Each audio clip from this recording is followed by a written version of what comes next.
Okay, what's up? Welcome back to part 2 of the build process, or whatever this thing's called. If you guys haven't seen part 1, where we kind of cover the land acquisition all the way up to the foundation stuff, please go check it out. This is going to pick up right where that video left off, so let's get into it. All right, so again, the foundation walls are all concreted and set.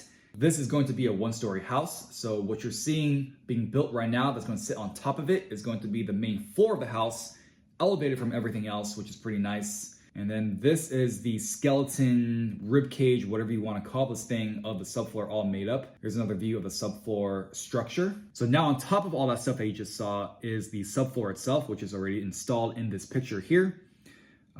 This is a pretty thick subfloor. It's all sort of tongue and groove put into place together, so it sort of like snaps in together. And also the framers are already on site and putting up the walls of the house. This whole process here from the foundation to this point went pretty quick. The window company representative actually came out on site and met with my builder and my architect and brought some samples of the windows that we're going to be using. And this thing right here is a chimney chase for the house that they're building.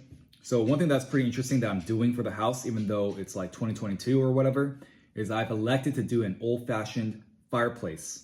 In a lot of places in the country, you're actually not by law allowed to do an old-fashioned wood-burning fireplace anymore. You have to go with gas or electric. Here's some more progress of the framing being done for the house and the walls being put up.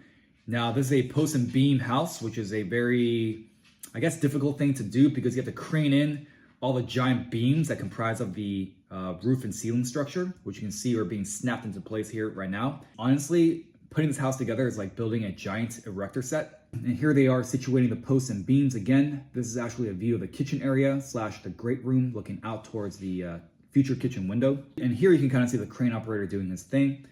This room right here off to the side is going to be my future office space / study. So this is a view out of the master bedroom, looking at one of the hallways towards the garage area. So I actually took this picture myself. This was around October of 2021. I took a road trip up with some buddies to visit the house. And this was my first time really walking through the structure of the house, and because the walls were all done here, I really got a good sense of like what the space was going to be like. The size of the house, the layout that we designed, and seeing that in person was very cool to actually walk through it for the first time. You can see also they're starting work on the roof and the ceiling.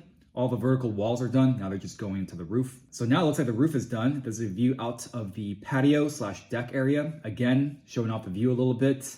The wood posts that you see here holding up the beams here is just temporary because they're going to be replaced by some metal tubular ones, which is going to be the final product. Kind of a strange angle, but it's actually one of the gabled roofs for the house that the framers are working on. The green line or hose that you see here is actually the air line going to the nail gun. So here you can kind of see most of the roof is done. You get an idea of the shape of the house coming into form, which is very cool. All the open areas that you see here that's like just left exposed, those are all going to be filled in with picture framed windows. And now they're starting to do some trenching work alongside of the driveway that was cut in the very beginning days. I think this is for the electrical. We had to get temporary power on site so we can actually continue with the build process. You have to get temporary power. You can either do a pole mounted transformer, which basically is the name sounds. You just install a transformer on the existing street pole next to your house, and then you take the power from that street pole transformer to your house. Or in this case, you can actually mount the transformer itself on your property on the floor, which is what I did. And that allows you to have way more capacity. Now, this is going to be a view of the front of the house, and you can also see where the carport's going to be. And they're starting to construct the second gable. And I will touch on the second gable in just a second, but things didn't go so well here on this piece. And here's a view of the garage, which is a pretty generously sized 2-car garage. I did not go overboard or crazy with the garage space for this house on purpose. Even though I'm a car guy at heart, I still didn't want to mix and match two different conflicting interests, so to speak. I think a house ultimately needs to be a house for you to live in, not necessarily a garage that you live in. And here's another view of the garage opening. You can see the beam that spans across it. So this is the living room gable being done here. This shape came out really nice. During the architectural process, I actually requested or worked with my architect to raise up the proportions of this triangle here to make it taller and bigger and just as prominent as possible. Here's a view of one of the hallways. On the left-hand side is going to be the study / office. Down the middle is going to be the guest bedroom. And just to the left of the guest room is going to be another guest bedroom, which I'm going to convert into a media room. And then on the right-hand side, in the forefront of this picture, is going to be the pantry area And then just behind the pantry is going to be the guest bathroom. So here's a picture that my architect took. That is actually his dog during one of his site visits. There's going to be a door here to the left-hand side to go out into the backyard. And the right-hand side is going to be a picture-framed window. So here's a view from the living room / great room area, looking out towards the front of the house, towards the hillside. Okay, so now let's go ahead and talk about the conundrum, hoopla, dilemma, whatever you want to call it, of this carport gabled roof. So this is a twin gable house. So the gabled roofs, the triangle pitch of the roofs, have to match.